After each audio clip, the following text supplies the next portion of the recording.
Hi class, this is chapter 1, audio recording for the exceptional manager, what you need to do and how to do it.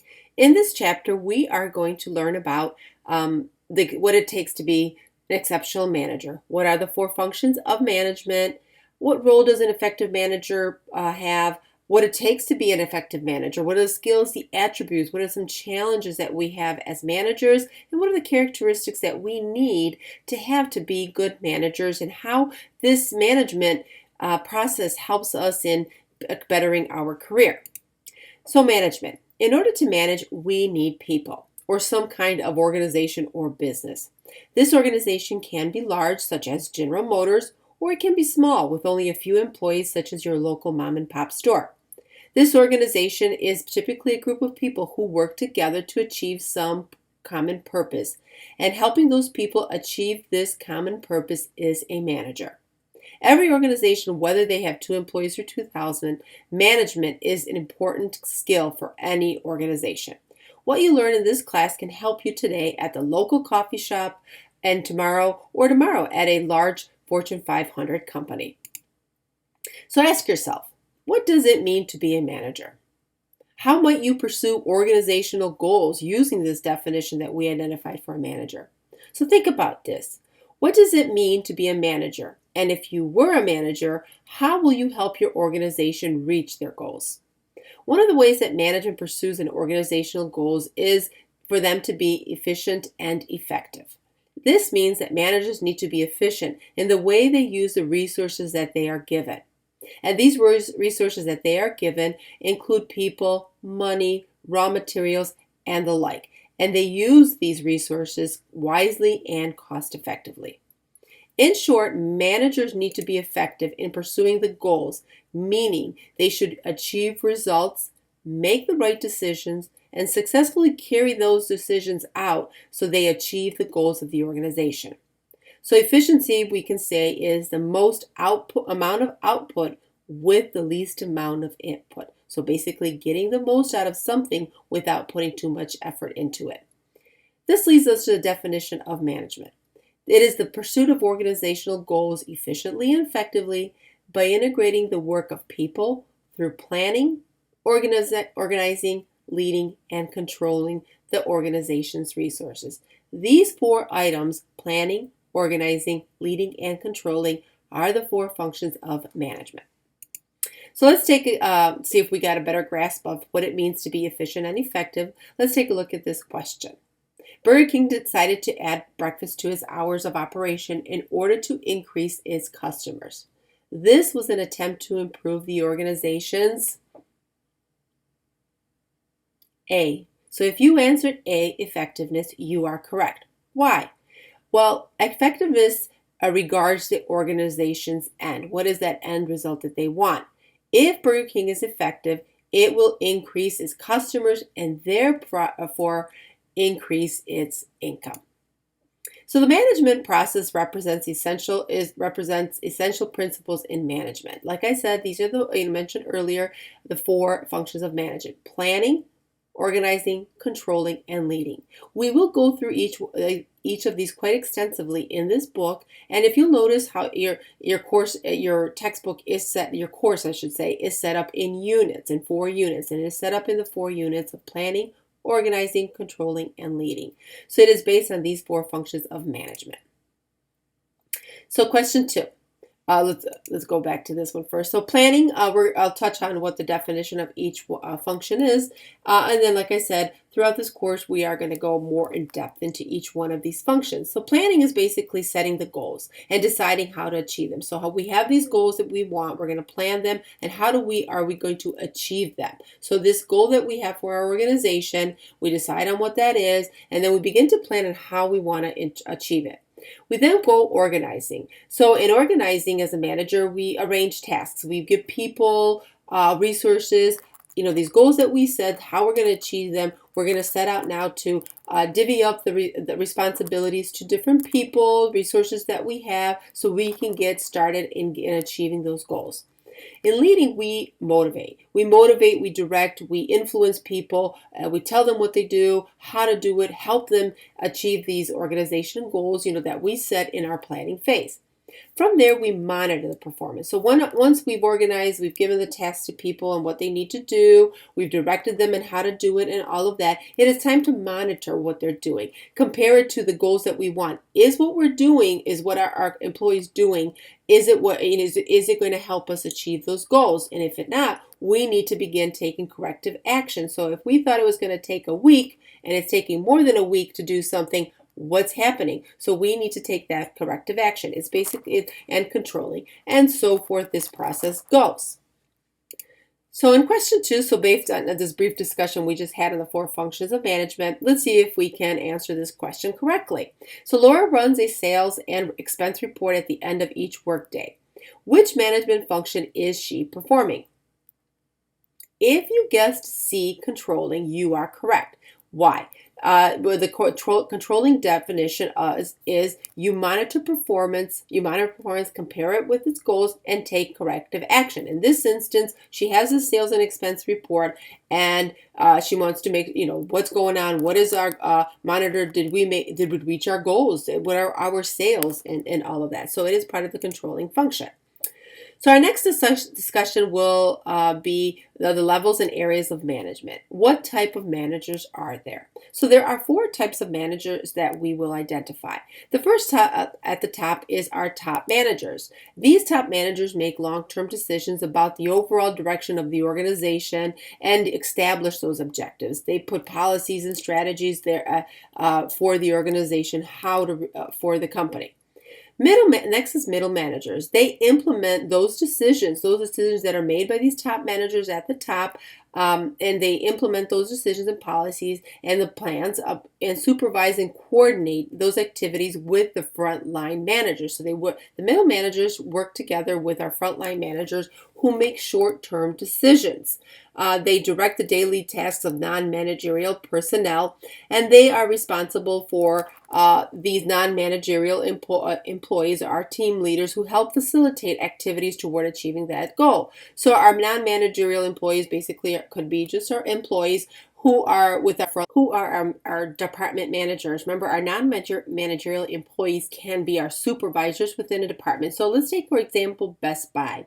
So in Best Buy, our non-managerial employees would be our workers. So if you work at the customer service counter, you work at appliances, or you work at the mobile department, you are a non-managerial employee. Within that non-managerial employee, it includes supervisors as well. So these employees and these supervisors answer to our frontline managers, who are the managers within that department, your mobile department manager, your appliance department manager. They in turn answer to the middle manager, who could be the store manager. And then we have a general manager at the top. So that is how these 4 levels and areas of management work together. So let's take a look at this question. Danielle supervises the food assembly line workers. What type of manager is she? So she supervises her assembly line workers. If you answered C, you are correct. Remember what we just said. Supervisors are non-managerial employees right in here, and non-managerial employees are supervisors, our employees, and our co-workers. Since she is supervised, right there it says supervises line workers, she is a frontline manager. So whatever the organization, it is typically run by 2 types of managers, functional and general. A functional manager is responsible for one organizational activity. For example, they could be the director of finance, the vice president of production, whereas the general manager is responsible for several organizational activities. These are your executive vice presidents, your account directors for a nonprofit, for example. So they're responsible for several activities, whereas a functional manager is responsible for one function: finance, marketing, engineering, one function, and that's it.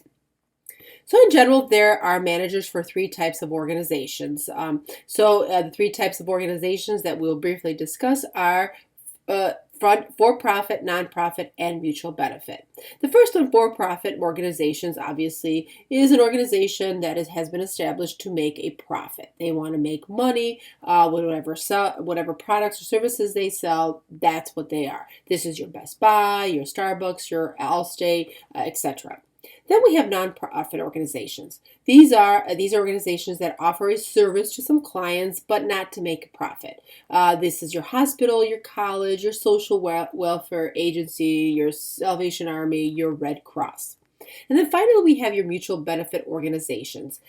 These organizations aid members in order to advance their interests. So, for example, it's your political party, your farm cooperatives, your labor unions, your trade associations. So, there are managers within these three types of organizations, and their functions are very similar to. Doesn't matter what kind of organization they are in. So management guru Mintzberg concluded that managers play three key roles in their work. And those three key roles are right here. They're interpersonal, informational, and decisional. If they play an interpersonal role, they are interacting with people. They are interacting with people inside their work unit, wherever they are responsible, their department, as well as outside their department. They are the figurehead. They are the person that people go to within that department. They are the leader. They are the liaison between their employees and higher authority. In an informational role, if you are in an informational role, you are receiving and communicating information. Then from receiving and communicating that information, you disseminate that information. You are the spokesperson for that information. You monitor that information, what's going in, how is that information being processed. In the decisional role, you use that information to make decisions. So you have this information that you have received. Now how are you going to use that information? And based on how you use that information, you are making decisions to solve problems. You're taking advantage of any opportunities. So in this one, you can be the entrepreneur, you can be the negotiator, you can be the resource allocator. So we have a manager can be in every single one of those roles. You are not just confined to just interpersonal roles in dealing with people, but you have information. You have to make decisions. So Mintzberg said that in a managerial position, you have these three roles that you play, and they are important in how you act them out, and how that in with your employees and with the organization to help reach that organizational goals. So based on the three types of managerial roles we just discussed, what is the correct answer for this one? So CEO Gary Kelly sets the direction and strategy for Southwest Airlines. So what type of role is he performing? If you answered A, interpersonal, you are correct. So as an interpersonal manager, you interact with employees. So it says Gary Kelly sets the direction and strategy. So he is giving this information with his employees outside of the organization. So this means setting the direction and promoting that strategy. So again, remember that interpersonal includes being that figurehead, being that leadership, and being that liaison. And in this instance, he is the figurehead CEO. So like I mentioned in Mintzberg, I mentioned him earlier. So in the 1960s, he was a management scholar, and he shadowed 5 executives for a week, and he concluded the following 3 things, I should say. So he found that managers rely more on verbal communication than on written communication. They are writing letters, they are writing reports, they are writing memos. So he observed that CEOs are communicating verbally rather than in written communication. So because that writing the memos, writing that reports, and it takes time, CEOs and managers are talking to each other. So it's more efficient for them to communicate verbally than it is to communicate in a written form. He also found that there was no break in the pace of activity during office hours. So he found that managers are working long hours at an intense pace. And he said when there is free time, that it is quickly absorbed by subordinates, by employees. So it's fragmented. This free time that they have is fragmented, and it varies, and so they don't have that much time. My sister is a manager at Ally Financial, and I can contest to this. When she works from home, it's we want to all work from home, sit back, not do anything. But every time I go there, she's on the computer. she's on the computer, talking to someone, video conferencing, and all of that. So, and even when she's off the clock at 5 o'clock, she is, with emails and all of that. So the thing that he found, that there is no free time. It's true. There's very little free time, and that she is a perfect example of that. So as managers, we need to be, how do we become successful in this role that we have when we don't have a free time, when we have to communicate constantly with employees, with suppliers, with vendors and whatnot, and that free time that we do have is consumed by answering emails, talking to employees, and whatever. So and the lesson learned here is that being a manager takes more than just getting the numbers right, more than reaching our goals. It is also being a good communicator. It is also being excellent in our time management and being able to quickly and effectively multitask, in the work that we do. And that's what it takes to be a successful manager. So in the 1970s, researcher Robert Katz identified that there are 3 skills that were very important to being an exceptional manager. Those 3 skills are technical, conceptual, and human skills. So in order to be a great manager, you need to have each one of these skills. So the first one is technical. Technical skills is basically the job's specific. You are knowledgeable about this field. You need whatever it takes to perform the task. You specialize in it. They also need to be conceptual. This is the ability to think analytically, to visualize an organization as a whole, and understand how the parts work together. And you also have to have human skills, or soft skills, or those interpersonal skills. This is the ability to work well with others to get things done. It is the ability to motivate, to inspire, to trust, to communicate with others. So think about this for a second. Think of a manager that you had. Did they have 1 or 2 of these skills? Did they have all 3 of those skills? So what was the negative impact maybe if they only had technical but not interpersonal? Or maybe they had interpersonal but not conceptual. So you have to have all 3. And think about why all 3 are important. All 3 are important so that in order to, to be exceptional, you have to have the knowledge, you have to have the analysis and how to visualize how everything comes together, and you need to be able to communicate it with, people above you and your coworkers and your employees.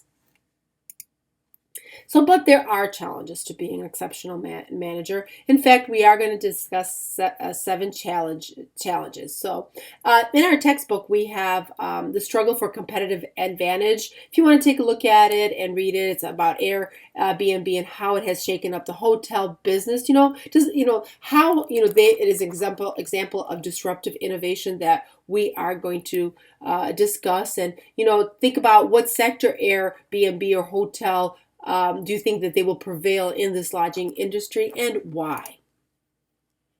So also there's a video here that you can watch as well. This is a video that discusses competitive advantages, and it does, each one of those 7 things that we're going to talk about, and those 7 things are competitive advantage, information technology, diversity, globalization, and entrepreneurship. And in this video here, it encompasses all of those challenges that they have. So the first challenge that any manager has is a competitive advantage. Is managing to have a competitive advantage. So for any manager has to be managing for that competitive advantage, or what that competitive advantage is, the ability for their organization, their department, or whatever it may be, to produce goods or services more effectively than the competitor, thereby outperforming them. So this also means being responsive to customers, being innovating, finding ways to deliver goods or services, making improvement to quality so that consumers choose your product, and you're efficient by not overstaffing or not overusing raw materials. And because doing that, you're overusing, overstaffing, not being competitive, and all of that, you lose that competitive advantage. And a competitive advantage that we can as an example would be Uber and Lyft. What in the struggle that they have, what competitive advantages Uber have, what competitive advantages does Lyft have. Both of those have a competitive advantage over the taxi industry, and we find that the taxi industry did not keep up with that they have that competitive advantage. And look what's happening to that industry around the country. So technology has enabled an on-demand. Another thing that we can talk about to have a competitive advantage is technology. We have the Uber, Lyft, and all of that. Because of that technology, they saw these advancements and all of that, and they challenged the taxi industry, and they've come up ahead. So cab companies have a competitive disadvantage because of government requirements that they need to meet. They need to have wheelchair accessibility. Their drivers have to have background checks and requirements and all of that, whereas maybe these other companies don't have to have that as extensively. So we will discuss competitive advantage more in Chapter 10. Information technology is another complication. So it has many challenges for managers, and information technology has many implications of information. For example, we have e-communication all the time. So how do we communicate, having the world at our fingertips as managers? We have more and more data. So the challenge is to make in decision making with all this data that we have thrown at us. We have the rise of artificial intelligence. So we have a more automated workforce. So that's a challenge as a manager. And then we have organizational changes, shifts in structure, in jobs, and goals, and knowledge management. So by 2019, consumers worldwide are projected to spend $3.55 trillion online because of information technology and the growth of e-business. And if we are a manager in the retail business, this is a challenge for us. How do we keep up with it? How do we maintain a competitive advantage? Next, the third challenge that we are going to discuss is managing for diversity. The manager of the near future is to maximize the contribution of employees who are diverse in gender, age, race, ethnicity, and sexual orientation. The future doesn't resemble what the past looked like. We are changing. We are being more diverse. So we have that challenge as managers to understand that diversity. So, think about it. Non-Hispanic whites are projected to decrease 62% of the population, that was in 2014 to 43% by 2060. And by 2030, nearly 1 in 5 U.S. residents are expected to be 65 and older. So we are going to be very diverse in our workforce. And we're going to talk more about diversity in Chapter 11. So the next challenge is globalization. How is the world changing? And it is changing quickly. We are becoming more connected via information technology, and global travel is becoming easier. So organizations who want to do business in other countries must remember that things are not always the same as they are in America. So what are ways that what you can do to become better prepared for this increased globalized world? And we're going to talk more about globalization in Chapter 4. Another challenge is ethics. Ethical behavior is not just a necessity or just being nice. We have heard in recent years of many public figures caught up in unethical behavior, from Bernie Madoff to Aunt Becky in Full House. So, in 2008, Bernie Madoff confessed to a $50 billion Ponzi scheme and was sentenced to 150 years in prison. And, we know what Aunt Becky did, with her daughter in the college scheme. That's unethical. So, recently, another one is Volkswagen. Volkswagen was involved in the emissions scandal, costing them more than $50 billion that they needed to pay back. So ethics plays an important role in business, and there can be grave consequences for this unethical behavior, as we just witnessed in these couple examples that I gave you and that are also in your textbook. Again, we will talk more about ethics in Chapter 3. Challenge number 6 is managing for sustainability. So sustainability is the economic development that meets the needs of the present without compromising the ability of future generations to meet their own needs. This is, we need to be sustainable because obviously with the apparent climate change, it has brought forth the issue of going green and having this green prominence within our organization. And a number of companies from PepsiCo to Walmart to UPS have recognized this and are becoming more responsible in addressing climate change and our environment.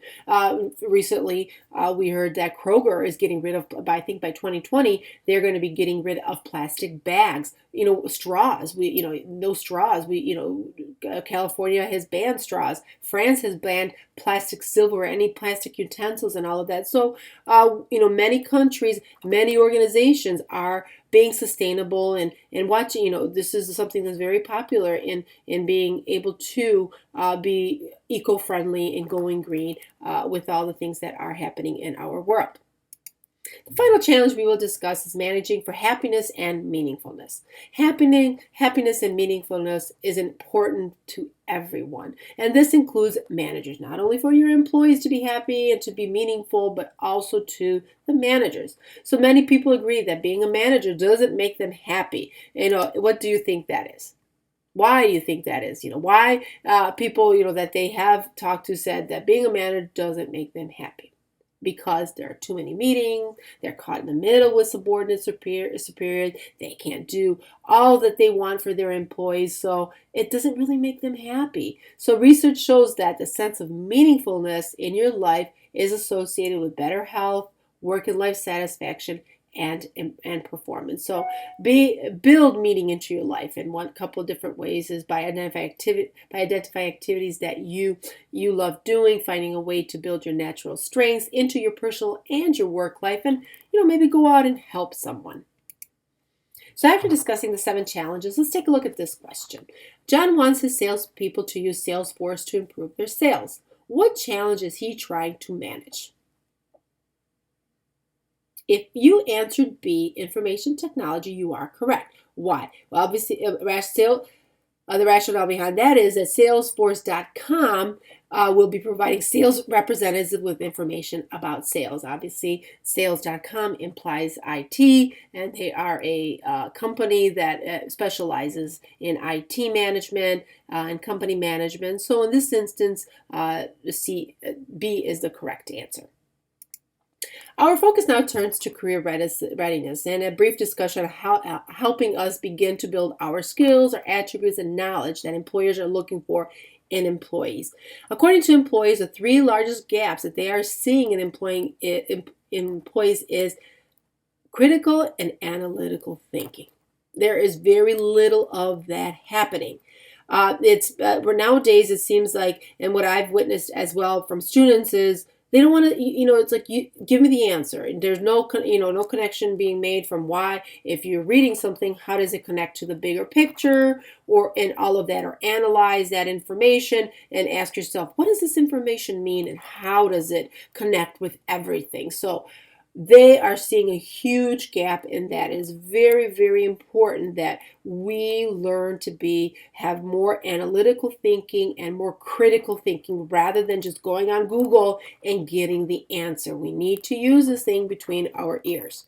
There is also a gap between written communication, and unfortunately, because of texting and because of whatever it may be, we have this huge gap in being able to write properly, being able to use correct grammar, being able to use a good sentence structure and all of that. And don't underestimate this, that it is important that you utilize good communication, whether it's verbal or written. And finally, another gap that they saw is locating, organizing, and evaluating information. Being able to find this information, if they give you a task to do that, you know how to perform it. You know how to do it. You know where to go. You know how to organize it. You know how to make it happen. This kind of ties in back to analytical thinking. So these are very important skills and attributes that are missing or lacking from employees. So it is important for us to begin to become aware of where we need to hone in on building what we might be lacking. Because if we want to get a job and earn more money, if we want to impress employers with our self-awareness, if we want to create our own motivation to learn, and we want to close these gaps. We want to become better analytical thinkers. We want to become better written communicators. We want to be able to evaluate information more effectively, because all of these three things tie in with being able to get a job, being able to earn more money, being able to impress our employees, and motivate ourselves to learn.